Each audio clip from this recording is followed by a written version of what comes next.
Hey everyone, it's Nicole and Steve. Welcome back. Sometimes when doing wildlife photography, we have to hide from our subjects. So today's video is going to be all about portable blinds. I think that was a good one.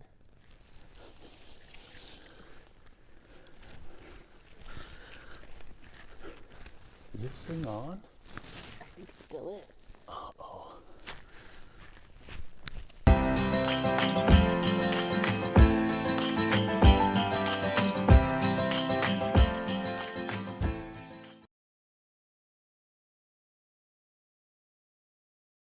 So for today's video, we're going to talk about portable blinds. We're going to start off talking about the bag blind.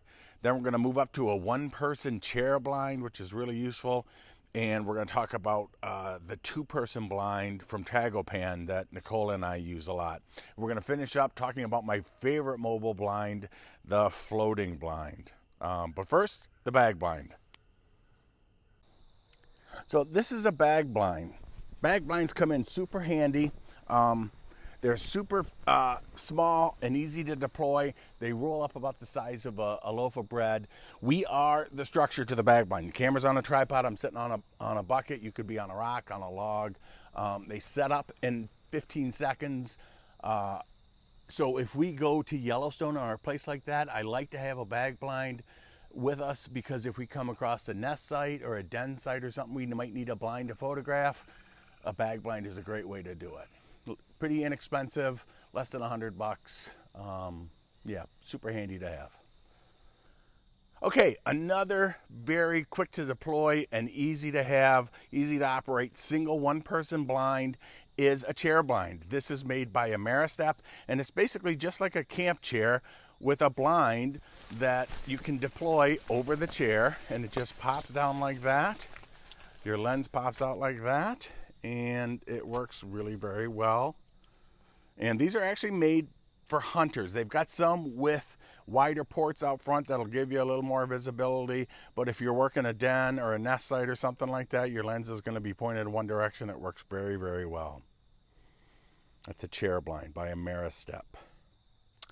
All right, if we're going to spend a lot of time in a blind, this is our go-to blind. This is made by a company called Tragopan, Tragopan. There'll be a link in the description, and actually Tragopan has offered to give us a little discount for our followers, so that'll be in there as well. This is their two-person blind.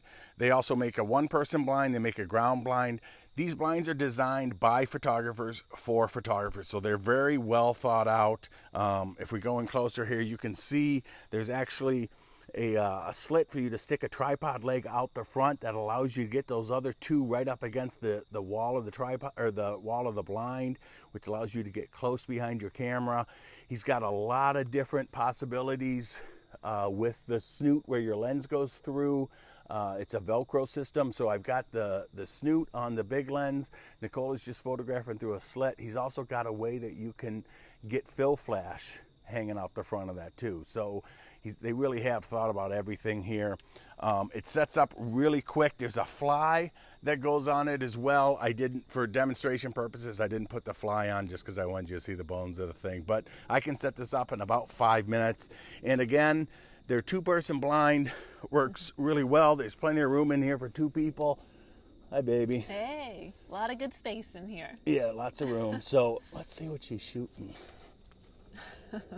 This is a demo. What are you shooting at? This is just a demo. There might be something. You gotta wait. All right. Usually we shoot up at more productive locations, but this is just a demo. Absolutely critical to your success when you're doing this kind of photography is how you introduce your blind to the site you're going to photograph. If you're working a nesting situation or a den situation, we want to be respectful of those animals. Rule number one with nesting animals, make sure that the chicks have hatched, right? You can tell the chicks have hatched because the adults will start bringing in food. Then I bring my blind in, I set it up about 75, 100 yards away from the nest or the den area, in the animal's territory, so they'll get used to seeing it, but it's in no way, it's not going to raise any alarm bells. They're going to see it as they go about their daily activities, but it's in no way threatening. After it's been up for a couple of days, I'll move it in. I'll usually about halve the distance, so about 20, 30 yards. At this point, we're getting closer to the bird's territory. So at this point, I'll pull back with a pair of binoculars. I'll watch the birds. I'll make sure both parents are feeding. Once again, I'll halve the distance. I'll make sure both birds are feeding, and I'll leave it here for a day or two. And then I'll come back after a couple of days and move it into the final location. All right, then on our final day, we move the blind into final position for photography. Taking this extra time in the front end to introduce this blind gradually allows the animals time to accept the blind. I can tell you that I photographed dozens of nest sites and den sites using this method of introducing the blind, and I've never had an animal abandon its nest or its den because of my activity. That's got to be our first priority. Good luck. Hey everybody. Welcome to the lake and my absolute favorite blind of all. This is the most mobile of all blinds. This is the floating blind. And this is based on a design by my buddy Al Charnley. And I use this to photograph mostly migrating waterfowl in the spring months. But it's really a great blind. It's really fun. It gets, the thing that I love most about this blind is this beautiful low angle perspective it gives you of the ducks. You get right eye to eye. It's a really unusual perspective. So I'm showing it to you here with the canopy off so you can see the bones of it. It's a boat deck. There's a hole in the middle for me, PVC pipe, and then I've got aluminum rods to hold everything nice and stiff and tight.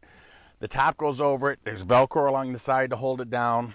We'll show you a picture of the finished product as well as some inspirational images after this little bit here.